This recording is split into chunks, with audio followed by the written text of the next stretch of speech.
ధనుర్మాసం కదా అని కష్టపడి ముగ్గులేసుకున్నాను. ముగ్గు గాని తొక్కావో కాళ్ళు విరిచి పారేస్తాను. మీ ఇంట్లో ముగ్గుంది కదా అని వీధంతా ముగ్గులు పెడితే నడవడబెట్ట అంత ముచ్చటపడదానివి దారోజులు వేసుకోవాలి. ఇదిగో చూడు, నా ఇంటి ముందు నా ఇష్టం వచ్చినట్టు ముగ్గేసుకుంటాను. నువ్వు కావాలంటే పక్క వీధికుండా వెళ్ళు. ఏ వీధికి వచ్చి నీ దబాయింపు ఏమిటి? ఈ కాపుతా ఈ రోడ్డే మీ బాబేలేదు. గోదావరిలాడదాన్ని దాడేశాను. ఇది ఒక లెక్క మనకి. ఏది దాటు చూద్దాం. గోదావరిని దాటానని చెప్పా, దాటు.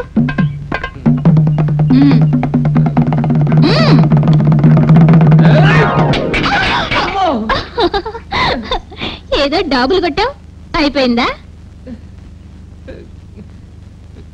తోటకి రా, నీ సంగతి చెప్తా.